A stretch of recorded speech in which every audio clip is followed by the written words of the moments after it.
quinta-feira, 20 horas. Hoje é dia 14 de setembro. Para você que está chegando, seja muito bem-vindo, seja muito bem-vinda. Hoje é a 49ª live. 49ª, hein? Estamos quase na live 49ª ou 48ª? Bom, uma das duas. Estamos quase na live de número 50. Olha que bênção. E é isso, se vocês quiserem ver, todas estão por lá, todas estão numeradas, então dá para você pegar desde a primeira. Bom, fecha o seu olho e vamos nessa. Senhor, nós nos alegramos pela oportunidade de mais uma vez estarmos na Tua presença, de meditarmos na Tua palavra. Nós te agradecemos pelo Teu amor tão grande em nossas vidas, te louvamos, meu Deus, porque o Senhor tem cuidado de nós, o Senhor tem nos livrado do mal, o Senhor tem nos dado do Teu alimento, do Teu pão. E nós chegamos a Ti mais uma vez e pedimos para que o Senhor nos dê desse alimento tão precioso que nos traz vida, vida abundante. Nós queremos a Tua palavra, nós queremos aprender aquilo que o Senhor tem para nós nessa noite. Nós declaramos que o Senhor tem liberdade aqui. É o que nós oramos em nome de Jesus. Amém.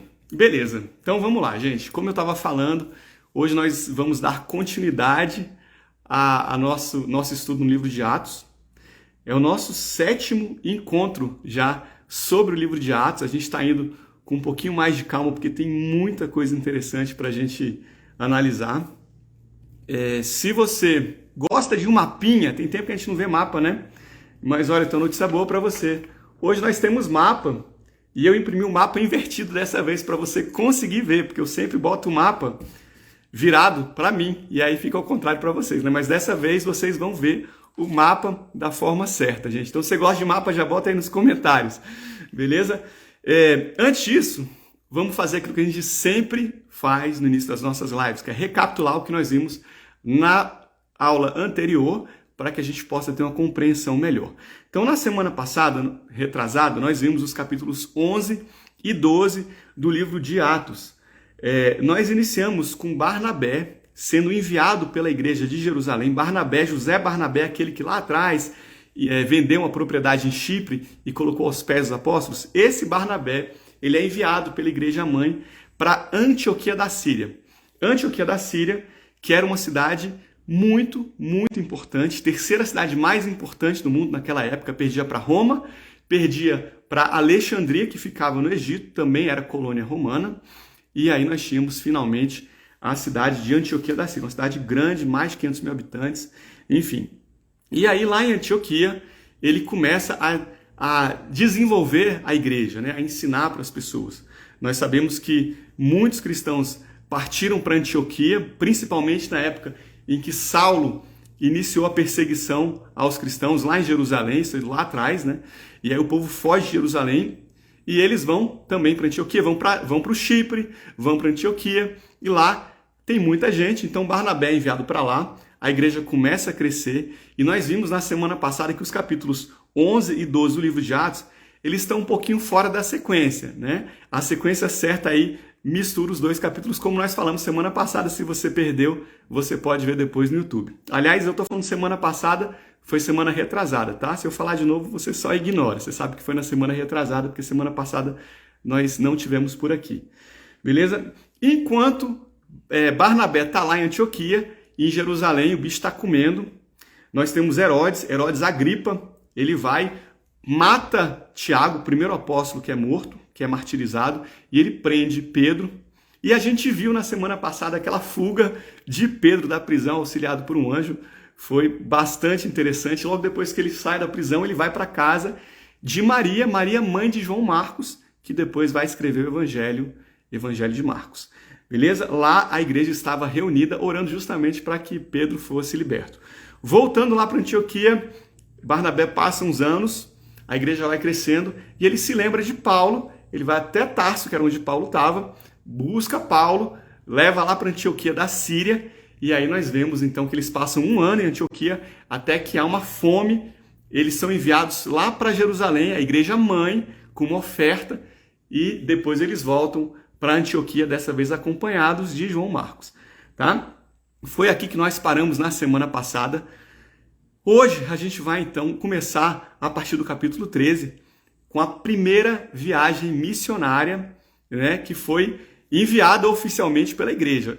Isso está no capítulo 13, capítulo 14. Nós não vamos conseguir falar dela toda na live de hoje, porque temos muitas coisas legais para conversar. Mas a gente começa hoje, termina na semana que vem. Eu queria, antes da gente iniciar a falar da primeira missão, eu queria fazer uma outra recapitulação. A recapitulação do que nós vimos até agora sobre Saulo. Saulo, que é a figura central no livro de Atos. Aliás, no Novo Testamento, né, a partir dos evangelhos, Saulo ganha um destaque muito grande. E nós vamos ver que a partir de agora, o livro de Atos ele basicamente muda o foco para Paulo, né? Saulo, Paulo.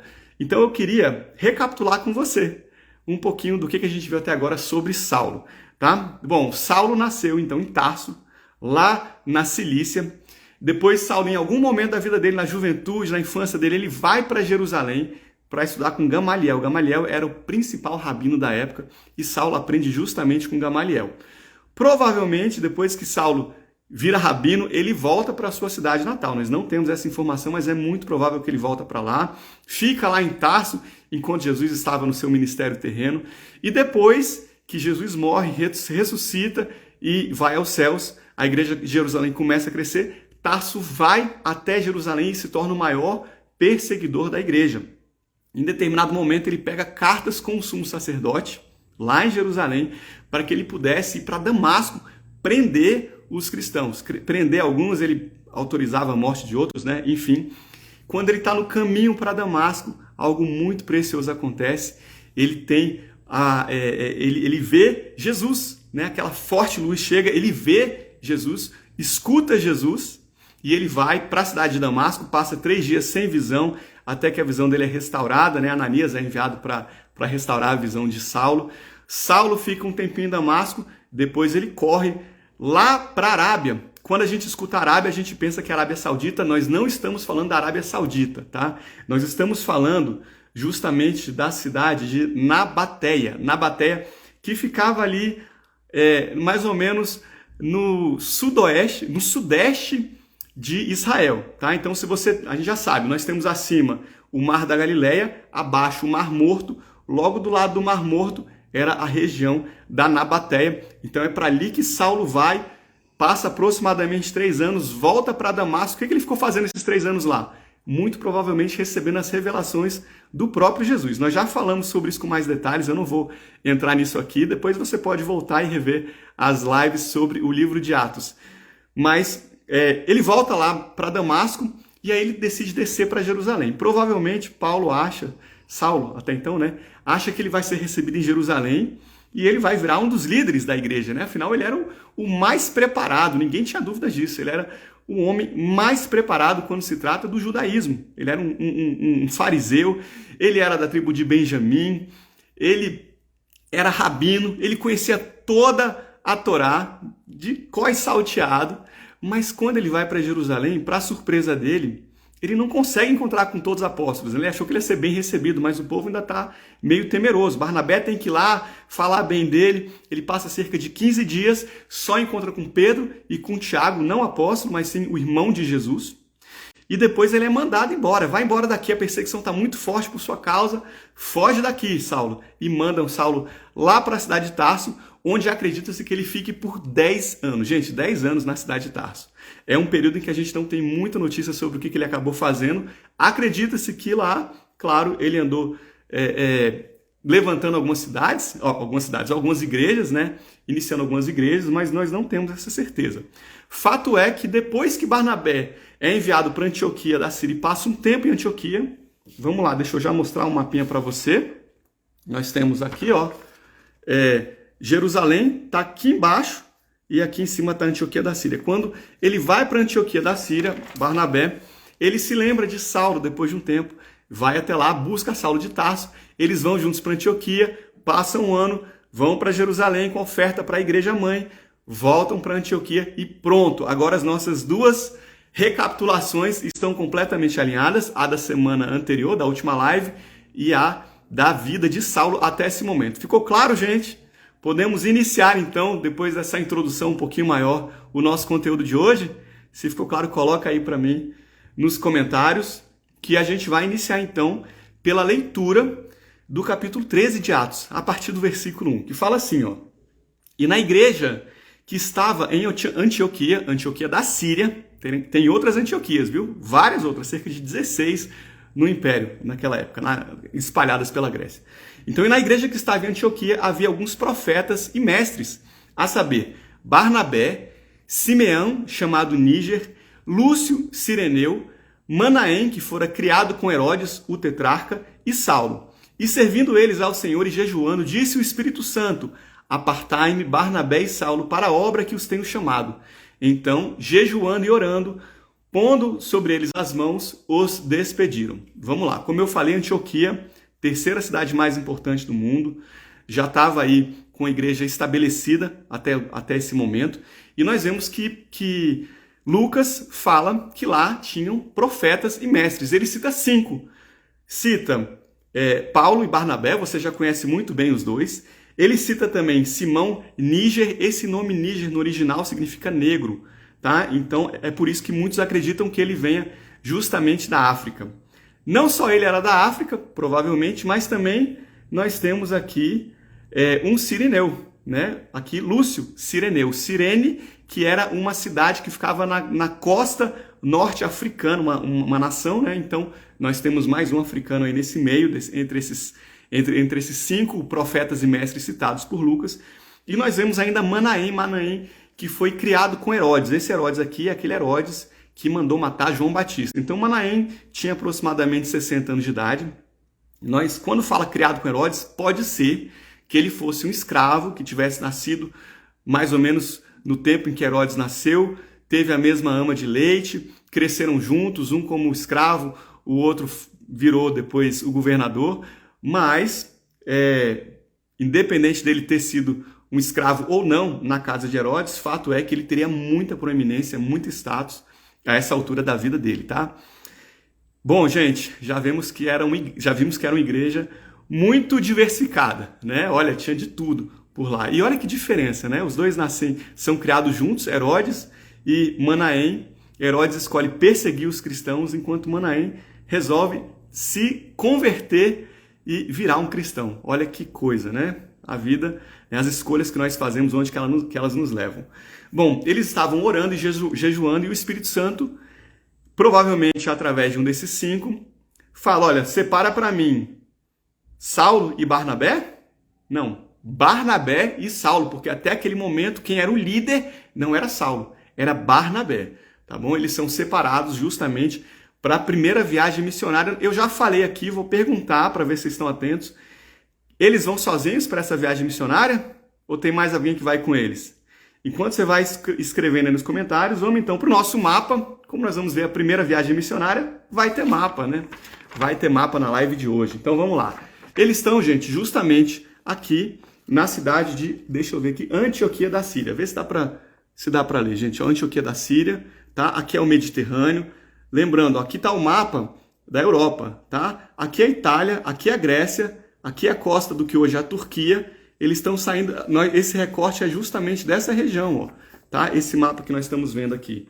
Então aqui é a Antioquia da Síria, eles saem de Antioquia da Síria e eles vão até a cidade de Seleucia, 25 quilômetros, uma cidade portuária, onde eles vão pegar o barco para ir até a ilha de Chipre, tá? E já botaram nos comentários, o Josh botou, foi ligeiro, João Marcos vai com ele, exatamente. João Marcos segue na primeira viagem missionária. João também colocou aí, Paulinha colocou. Eles saem então de Seleucia e eles pegam um barco e vão até a ilha de Chipre, tá? Essa ilha aqui de Chipre é onde eles vão. E eles vão atracar numa cidade que fica na costa leste, cidade de Salamina, cerca de 185 quilômetros ali de Seleucia. Essa era a cidade mais populosa lá de Chipre, tá, gente? Tinha cerca de 100 mil, tinha mais de 100 mil habitantes. Provavelmente eles escolhem começar por Chipre, primeiro porque nós já sabemos que Barnabé era de Chipre, era a terra natal dele, então ele conhecia muito aquela região. Segundo, porque era uma região muito próspera, uma província romana muito próspera. E terceiro, porque tinha muito judeu naquela ilha também. Como nós falamos, quando os judeus são espalhados lá de Jerusalém por conta da perseguição, um dos lugares para onde eles escolhem ir é justamente para Chipre. Então eles chegam lá, já tem sinagoga, lembrando que se tivesse mais de 10 judeus, já podia montar uma sinagoga, tinha sinagoga espalhada em toda a região a essa altura, né? Chega lá, tinha sinagoga, e aí nós lemos no versículo 5 de Atos que eles anunciavam a palavra de Deus nas sinagogas dos judeus, isso lá na cidade de Salamina. Gente, esse vai ser o padrão utilizado por eles ao longo das viagens missionárias. Quando eles chegavam numa cidade, eles geralmente começavam pregando para os judeus.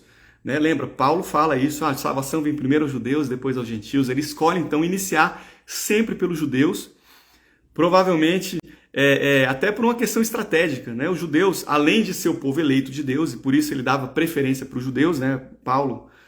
Saulo no caso, ele também começava pelos judeus porque eles já conheciam a lei, já sabiam dos profetas, sabiam de tudo que foi profetizado lá atrás, então era muito mais fácil para você chegar até o Messias, falar justamente com os judeus. E já tinha uma porta de entrada, porque eles chegavam na sinagoga, onde estavam reunidos todos aqueles judeus, né, aos sábados, então era bem tranquilo. De lá, eles atravessam a ilha, vamos voltar aqui para o nosso mapa, atravessam, então esse é o primeiro ponto, ficam lá, atravessam a ilha e vão até a outra costa, a cidade de Pafos, cerca de 125 quilômetros. E ao chegar lá, mais uma vez, eles vão pregar a palavra, mas olha que interessante. Quando eles chegam, eles se deparam com um judeu que praticava magia. E vamos ver o que aconteceu. Atos 13, 6 a 12. E havendo atravessado a ilha até Pafos, acharam um certo judeu mágico, falso profeta, chamado Bar Jesus. Esse nome Bar Jesus significa filho de Jesus. O qual estava com o procônsul Sérgio Paulo, homem prudente. Este, chamando a si Barnabé e Saulo, procurava muito ouvir a palavra de Deus. Mas resistia-lhes Elimas, o encantador, porque assim se interpretara o seu nome. Tá? Elimas e Bar Jesus, mesma pessoa. Elimas significa sábio. Tá? Elimas procurava então apartar a fé do procônsul.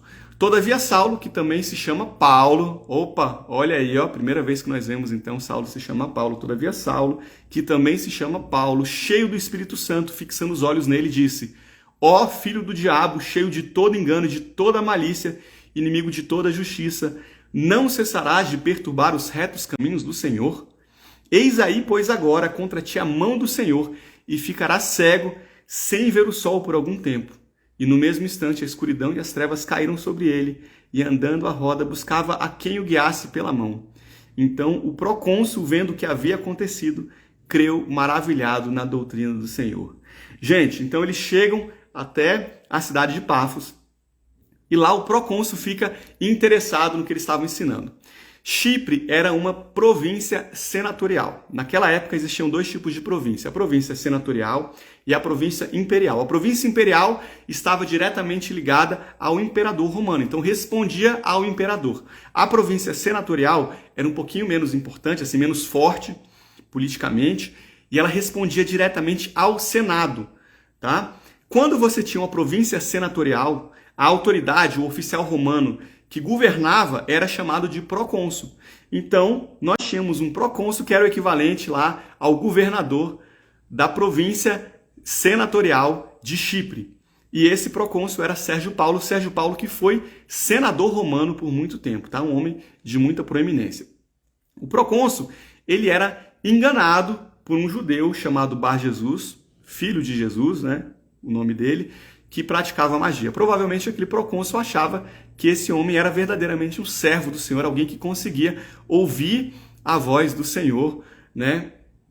Mas na verdade não era. E a gente vê, inclusive, que esse Bar Jesus, ele se chamava, ou era chamado de Elimas, né? Significa sábio. Então as pessoas olhavam para ele e achavam que ele era um homem que tinha uma sabedoria. Só que a gente sabe que essa sabedoria não vinha de Deus. Ela vinha da concorrência, do diabo. Né? E, gente, até hoje nós temos muitas pessoas que se apresentam como filhos de Deus, mas são falsos profetas.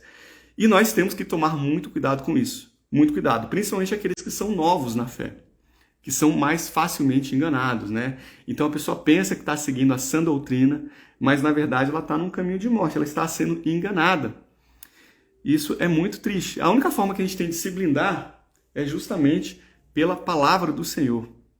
é a gente tendo conhecimento daquilo que o Senhor deixou para nós. É pela palavra escrita, pela Bíblia. Nós temos de estudar a Bíblia, confrontar a palavra de Deus com aquilo que nós escutamos, aquilo que nós ouvimos, tá? Então, gente, é importante que a gente tenha isso em mente, tá? Única fonte inspirada por Deus, 100% inspirada por Deus, são as Escrituras Sagradas, tá bom? Então, esteja sempre com sua leitura em dia, justamente para você não ser enganado por um falso profeta.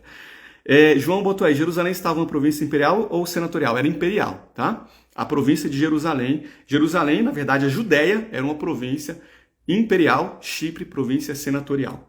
Tá? O governador de Roma respondia diretamente o governador lá da Judéia respondia diretamente a Roma, beleza? E veja que o procônsul, segundo Lucas, era um homem, Lucas que eu estou falando aqui é autor do livro de Atos, tá? O procônsul, ele era um homem prudente e ele tinha fome pela verdade. Ele queria muito conhecer a verdade, tanto que ele procurava ouvir a palavra de Deus. E aí, esse falso profeta tenta impedir que aquele homem conhecesse a palavra de Deus. E aí, gente, Paulo não deixa barato. Ele já vira, ele fala, olha o que ele fala, filho do diabo, cheio de todo engano, de toda malícia, inimigo de toda justiça, não cessarás de perturbar os retos caminhos do Senhor. Gente, Pedro lança logo, já fala isso, já lança um juízo sobre ele e o cara fica cego por um tempo, né? Duas coisas resultam disso. Primeira, o procônsul acredita em Jesus, ele se converte aos caminhos do Senhor. A segunda coisa que acontece é que é dada a oportunidade para esse falso mestre, para esse falso profeta, de converter ao verdadeiro Deus, né? Esses juízos muitas vezes vêm para que nós possamos nos voltar ao Senhor, nos arrepender do caminho. A gente não sabe se ele aproveitou essa oportunidade, né? Tomara que tenha aproveitado. Nós não sabemos isso. Detalhe, né? Antes que alguém pense, mas como é que ele fala filho do diabo? Se todos somos filhos de Deus, todas as pessoas da terra são filhos de Deus, certo? E aí, gente, isso é bíblico? Não, isso não é bíblico. A palavra de Deus nos ensina lá em João 1, que somente aquele que recebe Jesus é que é filho de Deus, né? Mas a todos quanto receberam, deu-lhes o direito de serem feitos filhos de Deus, tá? Então somente aqueles que aceitam Jesus como seu Salvador, que recebem uma nova natureza, né? Aquele que nasce da carne é carne, aquele que nasce do Espírito é Espírito. Com essa nova natureza agora você é feito filho de Deus. Nós somos feitos filhos de Deus por adoção, tá? Tanto é que Jesus, lá em João 8,44, vira para os fariseus e olha o que ele fala. Jesus, vós tendes por pai o diabo e quereis satisfazer os desejos de vosso pai. Ele foi homicida desde o princípio e não se firmou na verdade, porque não há verdade nele. Quando ele profere mentira, fala do que lhe é próprio, porque é mentiroso e pai da mentira. Olha que coisa pesada, né? Então, gente, não dá para falar que todo mundo é filho de Deus, não, tá? Isso não é bíblico. Ironicamente, aquele que era o responsável por cegar as pessoas, né, levá-las para o caminho errado, recebe um juízo e ele fica cego. E a partir dali, ele começa a andar em círculos procurando alguém que o guiasse pela mão. Olha que coisa, né? Que coisa forte. E antes que alguém aí, aquela turma do não julgueis, não, deixa disso, que acha que Paulo foi muito duro, Paulo fez isso debaixo da direção do Espírito Santo. Tá? Isso está expressamente escrito. Então, o Espírito Santo é que determinou que Paulo falasse com essas palavras. Porque, gente, falsos mestres precisam ser confrontados. Eles precisam ser expostos. Porque eles enganam as ovelhas. E nós temos de ter amor pelas ovelhas. Nós precisamos ter muito amor pelas ovelhas. Então, é por isso que nós vemos Paulo, né, mandando ver. A partir de agora a gente pode falar, a gente viu que ele passa a usar, né, o nome Paulo, né? Barnabé até então estava à frente da missão, mas a partir desse momento quem passa a tomar a frente da missão é justamente Paulo. Paulo fica indignado com aquilo que tinha acontecido e ele repreende e ele passa a usar o seu nome romano e toma a frente da missão, né? Então, fica ligado, tá? Saulo, ele não recebeu um novo nome quando ele viu Jesus, né? Quando ele teve aquela experiência. Não foi Jesus que virou para ele no caminho de Damasco e falou: Saulo, Saulo, a partir de agora você vai chamar Paulo. Nada disso, tá? Saulo já tinha esses dois nomes. Saulo, ele era um judeu com cidadania romana. E naquela época, além do nome judeu, a criança recebia também um nome romano, tá? Muitas vezes eles adotavam nomes romanos que tinham uma sonoridade parecida com o nome judeu. Então o nome judeu dele era Saulo e o nome romano dele era Paulo. Provavelmente recebeu esse nome desde o nascimento, tá bom? E aí a gente vê que a partir desse momento nós estamos aqui em Pafos, primeira viagem missionária na ilha de Chipre. A partir desse momento ele começa a adotar mais o seu nome romano, porque a gente vai ver que ele vai aí fazer várias incursões em territórios que você tinha uma população romana muito grande. Então ele começa a utilizar mais esse nome romano. Tá bom, gente? Mas se você olhar aí, Saulo virou Paulo. Não. Ele não virou. Ele continuou sendo Saulo e continuou sendo Paulo.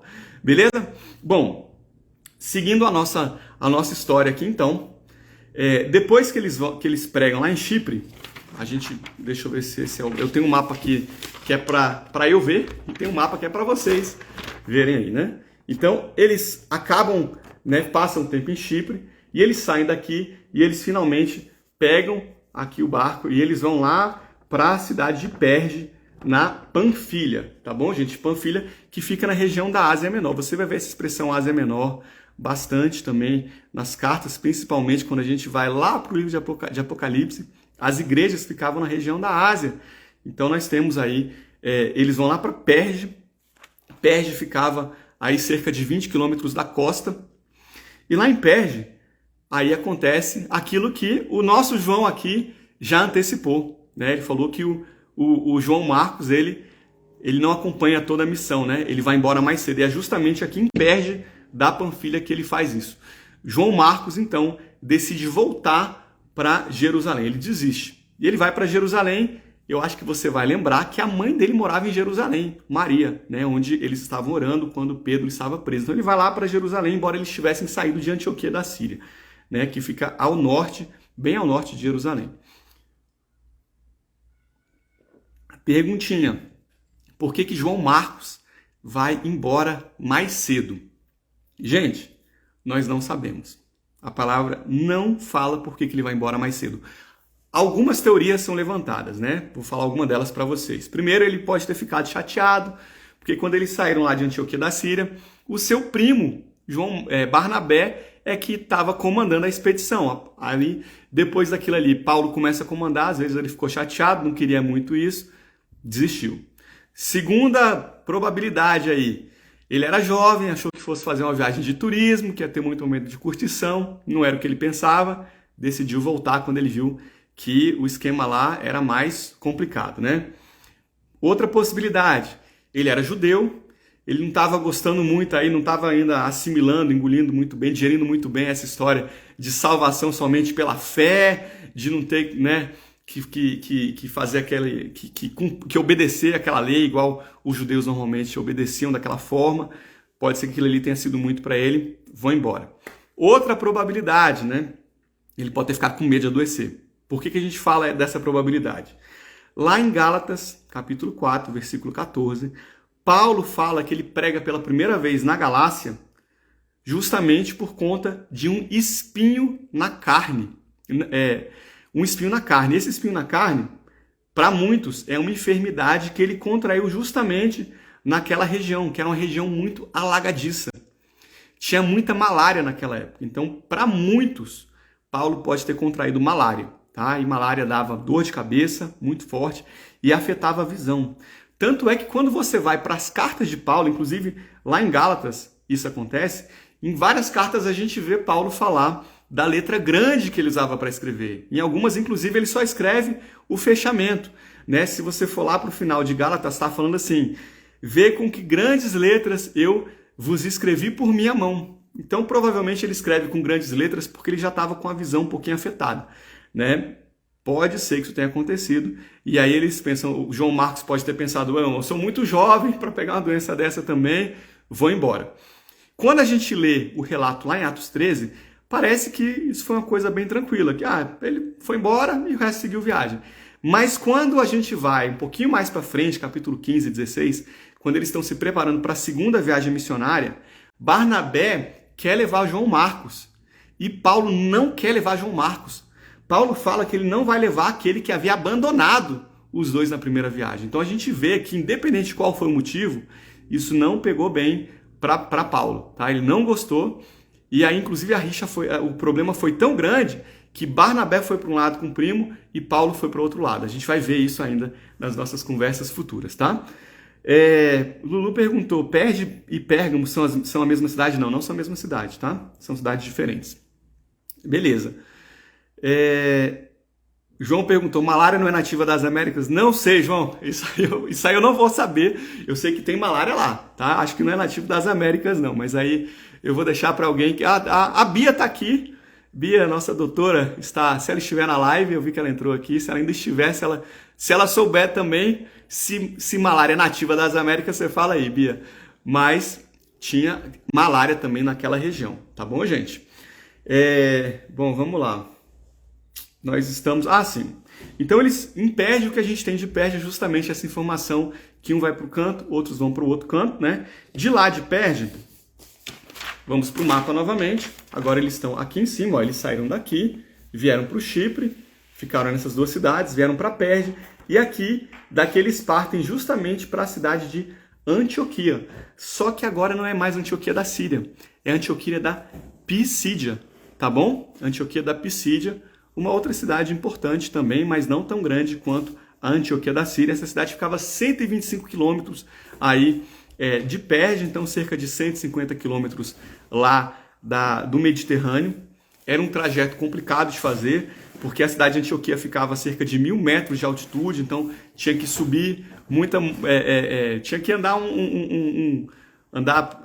subir, né, o nível. Então, provavelmente alguns dias, quase uma semaninha aí de caminhada, tá? Mas eles chegam lá em Antioquia e aí num sábado eles vão justamente para a sinagoga. Lembra daquele padrão que nós já conversamos, né?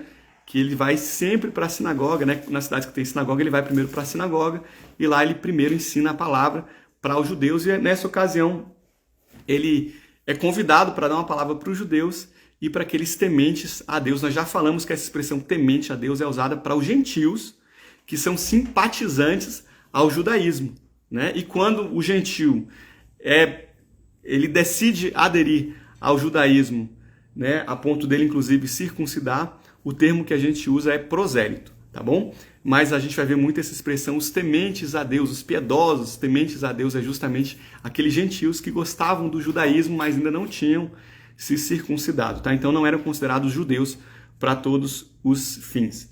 Beleza? Então eles vão para a sinagoga, depois que tem a liturgia, Paulo é convidado para dar uma palavra, né? Provavelmente eles convidam Paulo porque eles sabiam que Paulo era um mestre da lei, era um rabino, né? E, gente, é muito interessante quando a gente pensa na razão pela qual Deus escolhe Paulo, né? Porque Paulo, ele era um homem tremendamente capacitado, ele era um homem preparado, ele sabia muito a Torá, ele sabia como argumentar, ele conhecia da cultura grega, ele conhecia os filósofos, tanto que tem filósofo, ele cita filósofo, inclusive.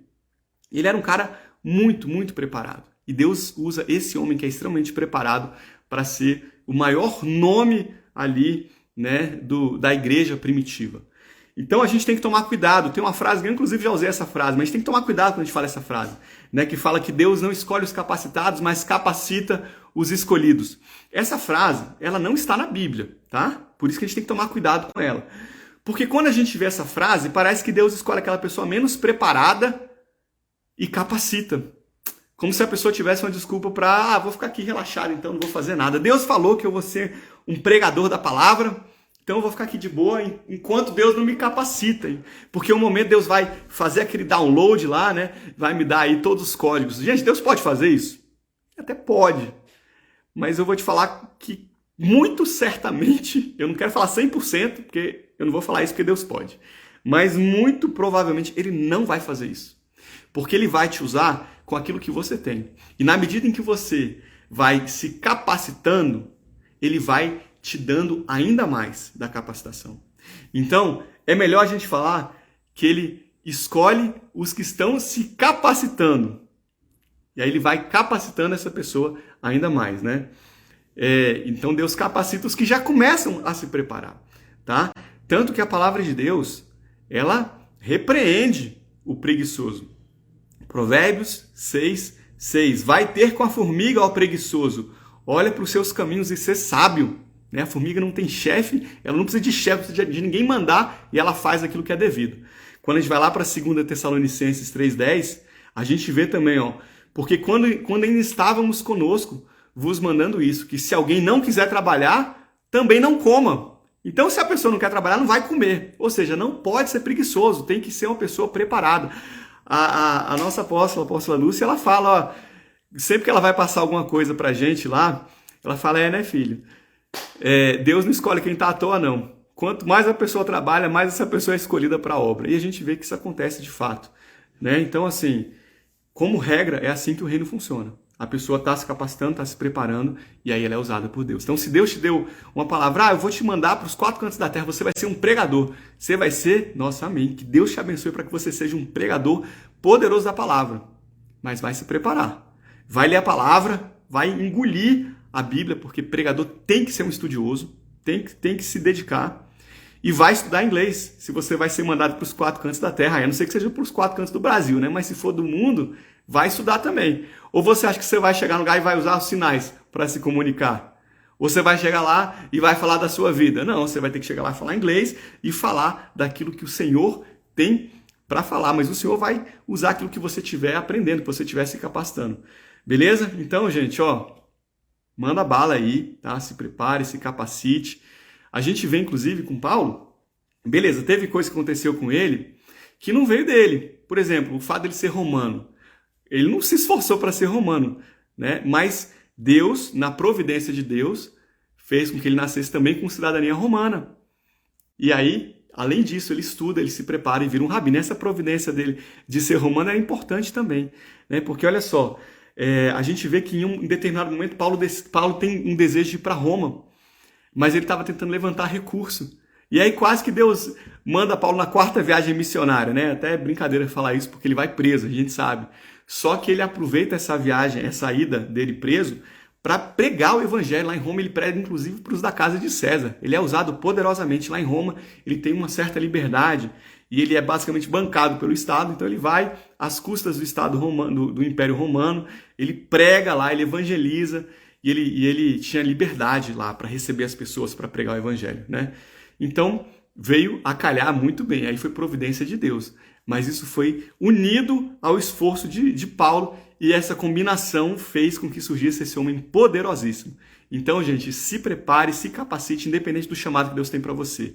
Seja para você ser um instrumentista, para você ser um profissional de sucesso, um engenheiro, um médico, um advogado, ser um pregador, seja o que for, faça o seu melhor e se capacite. E quanto mais se capacitar, mais o Senhor vai te usar. Beleza? Bom, então Paulo chega lá, na sinagoga, em Antioquia da Pisídia, e aí ele começa a pregar, né? A gente vê lá em Atos 13, a partir do versículo 16, e levantando-se Paulo e pedindo silêncio com a mão, disse, homens israelitas e os que temeis a Deus, ouvi. E aí ele começa a falar, né, do verso 17 até o 41, é um relato daquilo que Paulo fala para aquele povo, né? Então ele fala como Deus levanta Davi, como Deus promete que da descendência de Davi viria o Salvador, Jesus, como esse Salvador, Jesus, foi morto, mas ressuscitou. Ele fala que várias testemunhas viram Cristo ressurreto, que por meio dele nós temos remissão do pecado. Ele fala também de João Batista, porque João Batista era um profeta conhecidíssimo. Todo mundo ali, todos os judeus, inclusive os da dispersão, os que estavam espalhados fora de Jerusalém, sabiam que era João Batista e reconheciam ele como um profeta. Então ele fala que João Batista olhou para Cristo e falou, olha, esse é o Cordeiro de Deus, que tira o pecado do mundo e tudo mais. E aí, em determinado momento, Paulo fala que é por meio de Jesus que nós temos a remissão dos pecados. Porque, olha isso aqui, ó, no versículo 39. E de tudo que pela lei de Moisés não pudeste ser justificados, por ele, Jesus, é justificado todo aquele que crê. Gente, isso era uma coisa muito forte para se falar para um judeu, porque o judeu observava a lei com rigor muito grande. Então virar e falar, ó, aquilo que você, pela lei de Moisés, não conseguia, que era ser justificado e alcançar a salvação, você alcança agora por Jesus Cristo. E quando eu vejo isso aqui, eu me lembro de um ensinamento que eu certa vez ouvi, que falava assim, por que Moisés não foi até a Terra Prometida. Eu acho que eu até cheguei a falar sobre isso quando a gente estudou os atributos de Deus. Não, eu acho que quando a gente estava no Antigo Testamento. Quando a gente estava nessa série Panorama Bíblico, vendo os Antigos Testamentos, vendo o Pentateuco, primeira live do Panorama Bíblico, a gente falou sobre isso aqui. Por que Moisés não entra na Terra Prometida? Aí você pode falar, porque ele feriu a rocha ao invés de falar para a rocha. E como punição, por ele ter desobedecido a Deus, ele não entrou na Terra Prometida. Certo? Certo. Mas veja bem, simbolicamente falando, seria um problema muito grande se Moisés tivesse conduzido o povo para a Terra Prometida. Então, não estava nos planos de Deus que Moisés entrasse na Terra Prometida. Vamos lá, Moisés representa o quê? O que Moisés representa? Coloca para mim nos comentários. O que Moisés representa e o que a Terra Prometida representa? Eu vou falar aqui para a gente não perder muito tempo, mas você pode escrever aí se você já estiver começando a digitar. Moisés representa a lei. E a Terra Prometida representa justamente a salvação, o paraíso. Né? Aí, minha mãe colocou a lei, justamente. Tá? Veja bem, gente. A lei, ela não consegue nos levar até a salvação. A lei, ela consegue nos apontar até Cristo. E Cristo nos leva até a salvação. Então, se Moisés tivesse conduzido o povo para a Terra Prometida, simbolicamente falando, era como se a lei fosse capaz de levar alguém à salvação. E ela não é capaz de fazer isso. Ela nos leva para Cristo. E Cristo nos leva à salvação. Tanto é que quem conduz o povo para entrar na Terra Prometida? Você lembra? Quem é que conduz? Josué. Josué e Jesus. Esses dois nomes eram os mesmos, era o mesmo nome, tá? Lá no original. Era o mesmo nome. Então Josué e Jesus eram o mesmo nome. Josué já estava apontando para Jesus, aquele que levaria o povo para a Terra Prometida. Tanto é que Josué e Jesus significam Jeová é a salvação. A salvação somente vem por Cristo Jesus, tá bom? Detalhe que tanto quem é do Antigo Testamento quanto quem é do Novo Testamento é salvo pela fé em Cristo Jesus, somente por Jesus, tá? Mesmo quem é do Antigo Testamento. Mas nem tinha Jesus, não interessa. Eles eram salvos porque eles olhavam para frente e eles tinham fé no Messias que viria. Então, aqueles atos, né, de espiar por meio do sacrifício de animais, já era uma forma deles olharem e falarem, lá na frente vai vir o Messias, o Salvador. E hoje nós olhamos para trás para lembrar daquele que nos livra, que nos salva, né, do pecado. Bom, então ele fala tudo isso. E aí, voltando para a nossa pregação aqui, gente, já estou quase encerrando, estamos indo aqui para os finalmente, tá bom? Voltando para a pregação de Paulo, você percebe que ele segue um script, depois você pode até ler, tá? Mas pelos tópicos que eu falei aqui, você vê que ele segue um script parecido com as outras pregações lá do livro de Atos? Você consegue perceber isso? Pedro, a gente viu já que Pedro prega no capítulo 2 e no capítulo 3, tem 2 sermões dele, né? E nesses 2 sermões a gente também vê uma estrutura muito parecida em que ele mostra que Cristo é o caminho para a redenção. Gente, essa é a estrutura que é usada por Pedro, que é usada por Paulo, e ela está basicamente em todo o livro de Atos. Quando a gente vai para as pregações lá dos apóstolos, eles usam basicamente essa estrutura, é chamada pelos estudiosos de querigma, tá? Querigma é a palavra grega para proclamação. Então era a proclamação da igreja primitiva. Então a gente vai ver que os sermões do livro de Atos, eles basicamente trazem os seguintes pontos. Jesus era parte do plano de Deus, Jesus fazia sinais e prodígios, porque era uma prova de que ele era realmente o Messias. Ele foi rejeitado pelos líderes. Lembra que lá atrás, no livro de Isaías, capítulo 53, se não me falha a memória, já falava que o Messias seria rejeitado, que ele seria morto, né? Então, faz parte do querigma também. Falar que Jesus foi rejeitado. Ele foi morto, mas ressuscitou. E ele ressuscitou, ele foi morto, crucificado, ressuscitou ao 3º dia. Os apóstolos foram testemunhas disso que aconteceu e ele ordenou que o evangelho fosse pregado por todo mundo. Então esse é basicamente a estrutura, os tópicos que são utilizados ao longo das pregações aí do livro de Atos, chamado de querigma, tá? E é interessante que ao final da pregação de Paulo, os gentios viram para Paulo e pedem para que Paulo voltasse na semana seguinte e falasse as mesmas coisas. E, como era de se esperar, na semana seguinte a cidade toda vai para lá, né? Quando a notícia espalhava que tinha uma pessoa inteligente, sábio, um pregador aí proeminente na cidade, o povo caía tudo para ouvir, né? Então, Isso acontece na semana seguinte, Atos 13, 43 a 46, para a gente encerrar o capítulo 13 e despedir da sinagoga muitos dos judeus e dos prosélitos religiosos, prosélitos justamente os judeus, os gentios que circuncidaram e viraram então judeus. Seguiram Paulo e Barnabé, os quais falando-lhes, os exortavam a que permanecessem na graça de Deus. No sábado seguinte, ajuntou-se quase toda a cidade para ouvir a palavra de Deus. Então os judeus, vendo a multidão, encheram-se de inveja e blasfemando contradiziam o que Paulo falava. Mas Paulo e Barnabé, olha agora, Paulo primeiro, né, porque ele lidera, usando de ousadia, disseram: era mister que a vós se vos pregasse primeiro a palavra de Deus. Mas visto que a rejeitais e não vos julgais dignos da vida eterna, eis que nos voltamos para os gentios, porque o Senhor assim nos mandou. Eis que te pus para a luz dos gentios, a fim de que sejas para a salvação até os confins da terra.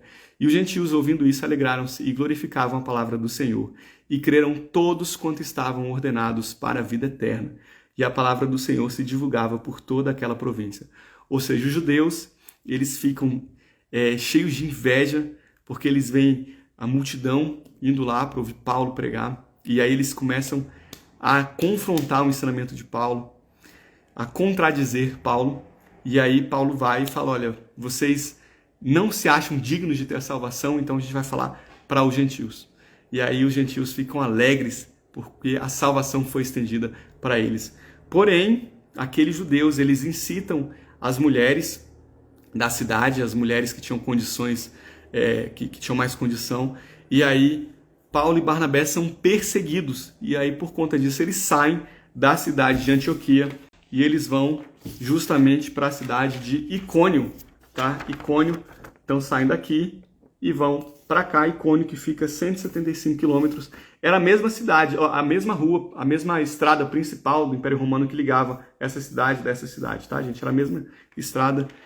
Eles seguiram em frente e foram lá para Icônio para pregar o evangelho, mas aqui a gente já entra no capítulo 14 e por conta do horário eu vou deixar para a gente falar sobre isso na semana que vem. Beleza? Vamos orar? Pai, muito obrigado por esse tempo que nós tivemos. Nós consagramos a Ti, meu Deus, essas palavras e nós pedimos para que o Senhor continue a falar conosco ao longo da semana, para que tudo aquilo que foi visto possa penetrar no nosso coração, criar raiz, encontrar um solo fértil, meu Deus, para que nós possamos crescer e nos desenvolver no Evangelho, meu Pai, na Tua verdade, na Tua palavra. É o que nós oramos e clamamos em nome de Jesus. Amém. Gente, glória a Deus. Obrigado pela participação de todos. Semana que vem, em nome de Jesus, nós estaremos aqui no mesmo horário, às 8 horas, para dar andamento, terminar, então, a primeira viagem missionária de Paulo. Eu gosto muito dessas viagens missionárias, é bem bacana e a gente acaba conhecendo um pouquinho mais da geografia daquele tempo. Espero que vocês tenham gostado também. Valeu a todos que estavam aqui, que o Senhor os abençoe. Foi um tempo muito precioso que nós tivemos. E é isso, galera. Fiquem com Deus.